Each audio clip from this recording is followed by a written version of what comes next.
মানে তেওঁলোকৰ মাজত এতিয়া দপ্তৰবোৰ বিতৰণ কৰিবলৈ বাকী আছে এনেকুৱা লাগিছে। বিশেষকৈ ভূপেন বৰাৰ আচৰণ দেখি তেওঁৰ কথা বতৰা দেখি এনেকুৱা লাগিছে যে কংগ্ৰেছে অসমত চৰকাৰ গঠন কৰিলে। আৰু লগত থকা লুৰিণজ্যোতি গগৈ বা অখিল গগৈ তেওঁলোকক লৈ আমাৰ ক'বলগীয়া আছে। মানে ইমান আত্মসন্তুষ্টিত ভুগিলে নহ'ব। সমগ্ৰ অসমবাসীৰ সাধাৰণ জনতাৰ এতিয়া খং উঠিছে আৰু এই খংবোৰ আপোনালোকে একত্ৰিত কৰিব লাগিছিল। এই খংবোৰ একত্ৰিত কৰি আগুৱাই নিব লাগিছিল সাধাৰণ জনতাই বিচৰা কাম কাজসমূহ। আপোনালোকে নেতৃত্ব দিব লাগিছিল সাধাৰণ জনতাক, কিন্তু দিব পৰা নাই।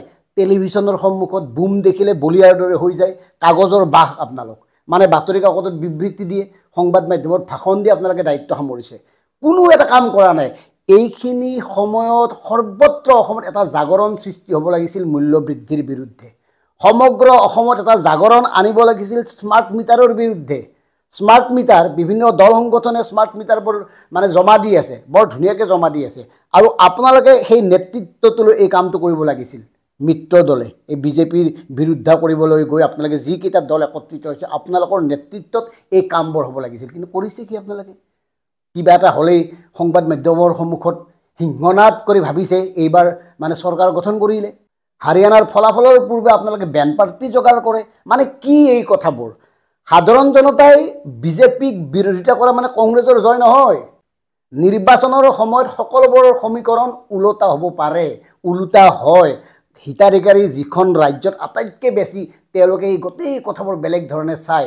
গতিকে আপোনালোকৰ নেতৃত্বত জনসাধাৰণৰ ক্ষোভ খং প্ৰতিবাদক একত্ৰিত কৰি আপোনালোকে আগবঢ়াই নিব লাগিছিল। তাকে কৰা নাই। কিডাল কৰিছে কওক? প্ৰতিটো সমষ্টি বা প্ৰতিখন জিলাৰ সদৰত ধৰ্ণা বিক্ষোভত উত্তাল কৰিব লাগিছিল।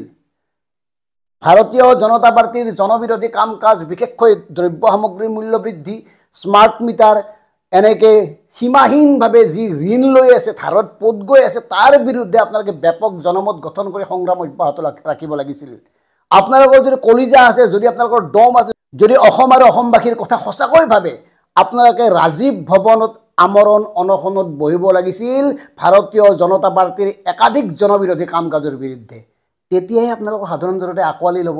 ভূপেন বৰাই ভাবিলে মানে চৰকাৰ গঠন হৈ গ'ল নে এনেকুৱা নেকি যে আপোনালোকে প্ৰতিবাদ কৰিবৰ কাৰণে আপোনালোকৰ টকা নাই, ভাৰতীয় জনতা পাৰ্টিয়ে টকা দিব?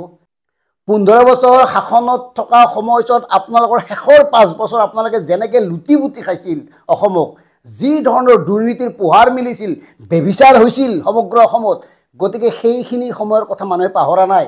টকাবোৰ উলিয়াওক। কাৰ কাৰণে থৈছে টকাবোৰ? যদি ঠায়ে ঠায়ে ব্যাপকভাৱে সভা সমিতি পাতিবৰ কাৰণে আপোনালোকৰ টকা নাই, অৰ্থ নাই, তেতিয়াহ'লে ইয়াতে লাজ লগা কথা। কাৰণ আপোনালোকে আটাইতকৈ বেছি দুৰ্নীতি কৰিছিল আৰু দুৰ্নীতি কৰা একাধিক নেতা বৰ্তমানো কংগ্ৰেছত আছে। কেৱল নিজৰ কাৰণে সকলোবোৰ কৰি সাধাৰণ জনতাৰ মানে কিছুমান দুৰ্বলতাৰ সুযোগ লৈ আপোনালোকে যদি ৰাজনীতি কৰি মসনদ দখল কৰিম বুলি ভাবিছে, তেতিয়াহ'লে মূৰ্খৰ স্বৰ্গত বাস কৰিছে। সেই দিকে বিপক্ষে বাৰে বাৰে কওঁ, এইখিনি সময়ত আপোনালোকে সাধাৰণ জনতাৰ খং ক্ষোভ প্ৰতিবাদক একত্ৰিত কৰি আগুৱাই নিয়ক। কাৰণ ভাৰতীয় জনতা পাৰ্টিৰ জনবিৰোধী কাম কাজে অতিষ্ঠ কৰি পেলাইছে মানুহক। সাধাৰণ জনতাই ত্ৰাহি মধুসূদন কৰিবলগীয়া হৈছে।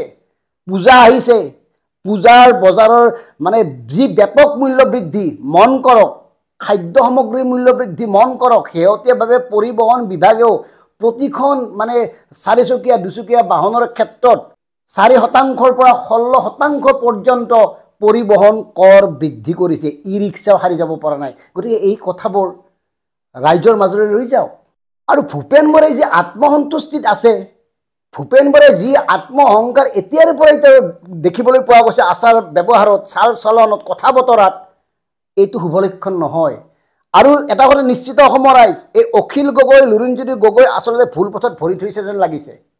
এওঁলোকে জাতিটোৰ পক্ষত থাকি জাতিৰ হৈ, জাতিৰ ভৱিষ্যত, জাতিৰ মৌলিক অধিকাৰ ৰক্ষাৰ বাবে যিবোৰ চিঞৰ বাখৰ কৰি আছিল, এই কংগ্ৰেছ দৰে ডুবাব।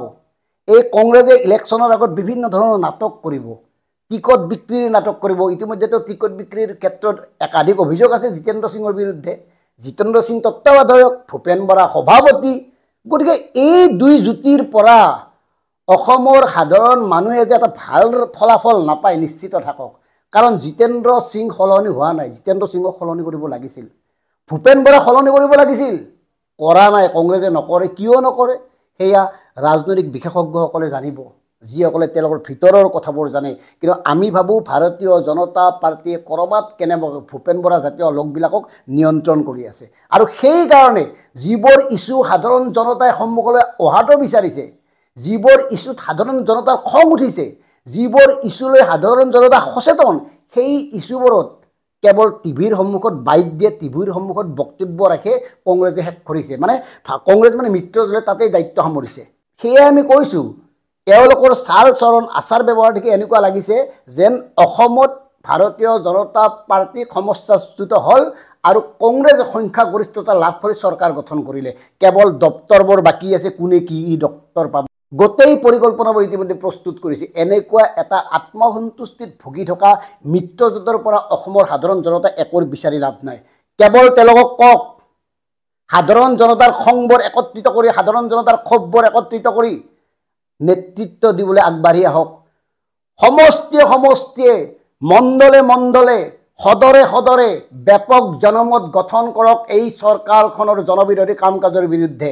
গতিকে তাকেই নকৰি এওঁলোকে টিভিৰ সন্মুখত যদি হিৰো হৈ থাকে লাভ নাই। ধন্যবাদ।